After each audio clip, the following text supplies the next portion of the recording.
Imagine being hunted, not by an enemy nation, not by strangers, but by your own grandmother. This is the story of a child meant to die in silence, and the God who refuses to let his promise be erased.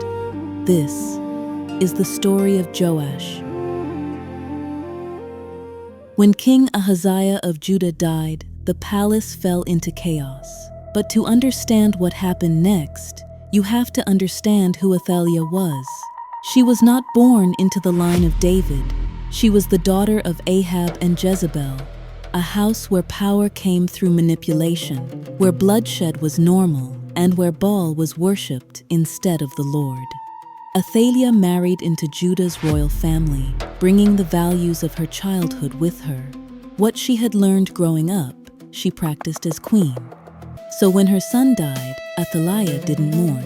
She calculated, and she chose the throne. To secure it, she ordered the execution of every royal heir, children, grandsons, the future of the Davidic line. The palace, meant to protect life, became a place of murder. From every visible angle, God's promise to David looked finished, but God was already preserving it, quietly. In the chaos, one woman faced a terrible choice. Her name was Jehosheba, Athaliah's own daughter. She had grown up in the same house of violence, but she chose a different legacy. Jehosheba took one infant, Joash, and fled the palace in silence. No weapons, no guards, just courage and faith. She didn't hide him behind walls of power. She hid him in the temple of the Lord. Because while Athaliah ruled from the throne with fear, God protected his promise in a place of worship.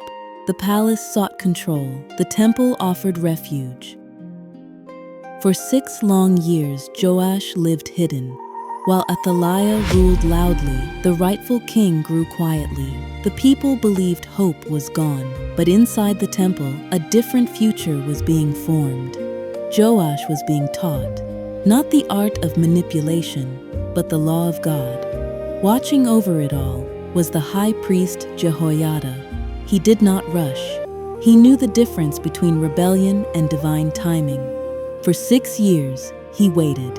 Because faith does not panic, faith prepares. Then, in the 7th year, the silence ended.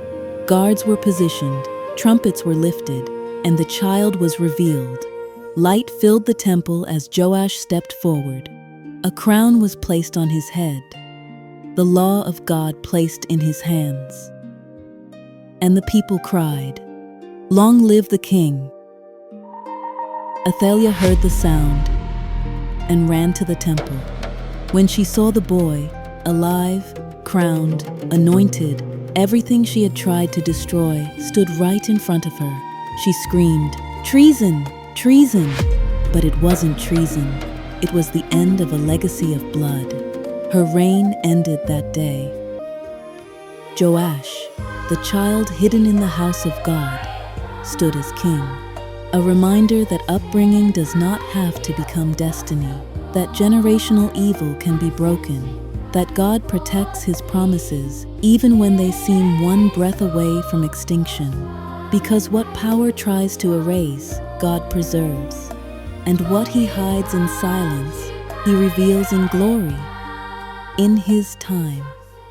Always.